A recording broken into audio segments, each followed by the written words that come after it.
is Jim Schaap. I've been at Dordt since 1976, fall of 1976, but I am also a Dordt graduate, so I was here from 1966 to 1970 as a student. You know, I was both a student and a prof with the first president.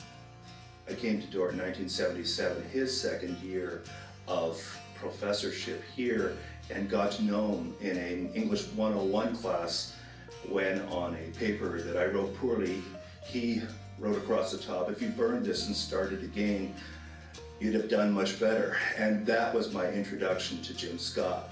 I taught introductory courses almost entirely for the first several years. And then finally I taught in American literature. And then I went off to get my PhD at the University of Wisconsin in Milwaukee. And when I came back, things had really changed here because some of the personnel were gone. And at that point, I started teaching more upper-level courses. For a long time, I taught a lot of upper-level courses and not a lot of introductory courses. And it's only in the last several years that I've been teaching introductory courses again. Now that I've begun to teach introductory courses again, which aren't necessarily entirely freshmen, the kind of courses where nobody really wants to be there. They're hogtied in order to get in there. I found that really fun again. And I think in some ways it's more fun to teach those sometimes than it is upper level courses. And that may just be me, but it's been good to sort of come back after so many years to teach introductory courses because I find them really a joy, more so sometimes than upper level courses. I was in an American Lit class with him and made a rather dumb comment which resulted in him hurling the anthology across the room, and I thought, I like this man's passion. I think I can be an English major. Jim Schaap shaped lives, and he embodies the fact that scholarship is an act of worship. Writing well, thinking well, is something that we need to be committed to, and that we need to dedicate not just our minds, but our heart and soul to carrying out.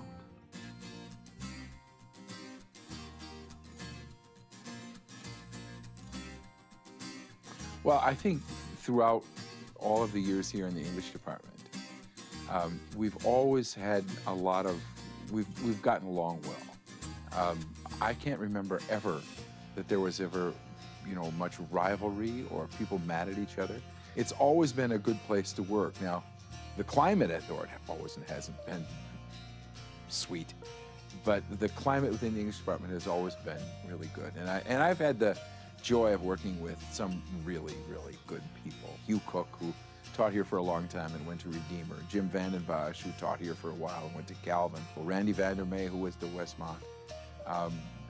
Dave Scalhouse, who was here, for years and now retired. But these are all really good people, and it's always been a joy to be around people who will just go ecstatic about this or that Frost poem or this or that poem by somebody else or a new novel or a new short story or whatever. And I've always had that. And people have always been really friendly in the English department and good friends, I think. One of the struggles, and I guess it comes in part because Schaap was this incredible figure within the institution, was when I moved over from being a student to becoming part of the faculty, I had this enormous presence beside me. Consequently, I cannot call him Jim. It doesn't work. He has this knowledge from the Reformed tradition that is continually an education for me. He understands his content, but he understands so much more than that. Whether we're traveling or whether we're in the office, wherever it might be, I grow as a result of our conversations, of what he has to say. We need information on what happens in the Christian Reformed Church. It's like pushing a button, and he just begins to spill it out, and we get an education once again. So for me, every day is like being in class with him. As a prof here, that's part of my inspiration. If I can have things make sense for students the way he has made it make sense for me, I think they're going to benefit like I am. And that's why this is a continual education. And he's a storyteller who educates. I've, had these two parts of my professional life. One has been the publication of books and dramatic work and things like that, which have really been a big deal. I've put a lot of time and a lot of soul into those things. In terms of writing, you know, everybody who writes probably thinks what they're working on now is the best thing they ever did. The novel that is probably the best is Romy's Place.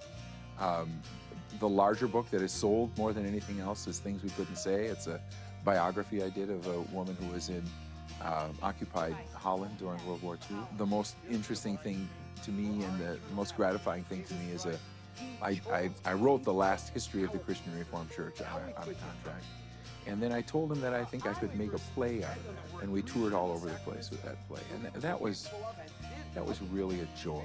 And sometimes we sing certain songs in church, songs that were in that play, and I sort of fall back on that.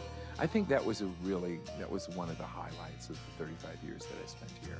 I got a letter last year from well, she's not a young woman anymore, from my first year here, a woman who came here. And it came out of nowhere. And she's become very successful. She's a doctor in LA. She sent me this long letter about how I was important in her life when she was a college freshman. And that would have been almost, I think, 1976 or 77.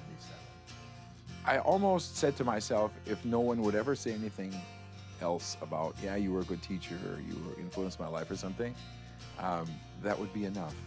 And, you know, being able to work with Flannery O'Connor and being able to work with Melville and Hawthorne, good night, you know, who can do better than that? I mean, that if you're gonna stay with something for 35 years, I don't know anything better than staying with really wonderful writers, you know, and that remains with me still to this day, thrilling, you know, just to go through a story well told or well filmed.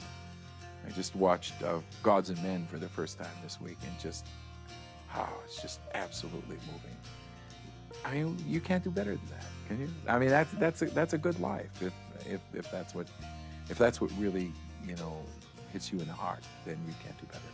Thank you, Jim and Barb, for what you've brought to Dordt, for your passion, for your enthusiasm, for your vision, for the principles that you hold to, and for your ability to make what we believe and what you understand within your discipline real for all of us, both as faculty, and students, and staff.